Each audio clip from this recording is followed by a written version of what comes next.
Hello. So, if you are on the East Coast, John Green's book, The Fault in Our Stars, technically comes out in an hour and a half, and that is ridiculous.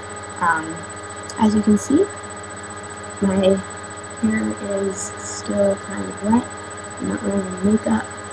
My footy pajamas, basically, I look a certain way that would make me think I should not be filming a video, but I just want to talk about John and what he's done for my life and what he's probably done for a lot of your lives, because I feel like this is a very opportune time to do so. And I just have a lot of, I don't want to say feelings, but I just have a lot that I want to say leading up to this new book.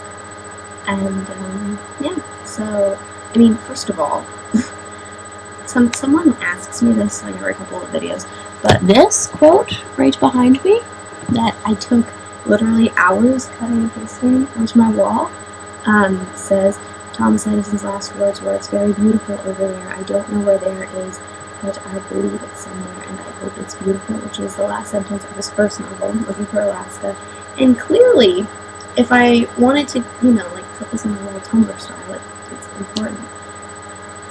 Looking for Alaska changed, I mean, I don't want to say it changed my life, because it didn't in the, sense that like Harry Potter did or anything, but, I mean, it changed it a little, basically what I mean is change, Harry Potter completely flipped my life upside down, but, I mean, John Green has made some definite changes in my life, but he hasn't changed my life as a whole. Does that make sense? Which, even just saying he's made changes in my life is saying a lot, because for an author to be able to reach through and grab your heartstrings just through words that they've put on a page, that is clearly some talent. The first book I read by him was An Abundance of Catherines for a book project in 9th grade. Because we had a choice book every quarter. We had to read a book and do a fun little project on it and write a review. And the first one I read was An Abundance of Catherines. I read it for that project, and I was hooked. I mean, An Abundance of Catherines is all about humor, and it's not, Looking for Alaska is clearly, if you're looking for something a little bit more profound, that's the book you go for. An Abundance of Catherines, out of all of them, probably is the most superfluous, I guess, but it's still so good. It's my favorite of the 4 now, almost 5. Maybe that will change, I don't know, but for right now it's my favorite, just because it was the first one I read, and just his writing style, and just the way, I mean, I think the thing that I love so much about John Green is I've never heard, he has the best voice as a writer. His voice and style is so apparent, and it leaps off the page, and I don't think I've read another author, I mean, in my very limited, literary, whatever. I mean, I haven't really read an author that has a voice like he does, which is great. But basically, then after I read An Abundance of Catherines, I read Looking for Alaska for my next quarter book review, and it was, just amazing. I cried when I read it, and it just changed the way that I thought about myself as a young adult. It made me realize how important my brain and my actions are. And here I just gushed in my book report. And my English teacher would always be like, "Wow, you really make me want to read these books. Maybe I should." 3rd quarter I did Paper Towns. 4th quarter she told me I had to stop doing John Green because she thought I was limiting myself. I mean, there weren't any more books to read at that point yet, because Will Grayson hadn't come out yet, but, yeah. As you can see, John Green is like a crush that you have on a boy. Actually, that's a really weak metaphor I was going to say. It started off really, really strong, my love for John Green. I just couldn't get enough of him. I was watching all his Vlog Brothers videos, and Crafting Hanks videos. Sorry, not sorry. Watching all his videos, reading his blog posts, reading his books, just I couldn't get enough. And then we kind of settled, I kind of settled into a comfortable zone with him as a writer. And now, it's not, I'm not like continually reading him every single day, but he's definitely one of my favorites. I can't, whenever anybody wants to read a book, I can't recommend him highly enough. He is the best.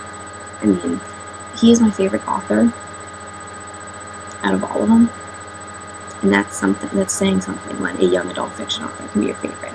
And everyone always says, but J.K. Rowling, she read Harry Potter. This is the way I look at it. These are authors, where John Green and all them are. This is J.K. Rowling, and she's in goddess status, so she doesn't really count. But yeah. Basically, all I wanted to. This is 6 minutes long. I'm rambling like crazy, but all I wanted to say was just, I can't thank John Green enough for everything he's done in my life. He's changed the way I value myself and my mind, and the way I think about things, and the way that I can acknowledge that even though I'm, when I started reading his books, I was 14, 15 years old, it still made me realize that I'm important. And that's really awesome. And he's been pulling his hair out, signing 150,000 copies of this new book. And if that's not dedication, I don't know what the hell it is. He is... Basically, I just want to say thank you, John Green, for just being so passionate about what you do, and in turn making us all, passionate about reading. And thank you for kind of fueling the fire that went off around the same time I started reading him, that I thought, hey, maybe I want to write books when I grow up. And that's still the plan. And that spark was initially lit when my English teacher told me, the same English teacher, told me that I was a good writer. And then just reading writers like him and just crafting it. He's just been kind of fanning it. And I'm gonna go now. But yeah, I love John Green. And if you are watching this right now, I want you to put the word pineapple in the comments. It's our code word. You have to do it if you're watching this far. I don't think you are. I doubt any of you are. If you are, you guys are really awesome. And trying to think of something I can reward you with. What? Is there anything embarrassing about me within the vicinity? I don't think so. When I was in 3rd grade, there was a month or two where I peed my pants on a bi-week, or there was a point where I peed my pants more than once a week for like 2 months.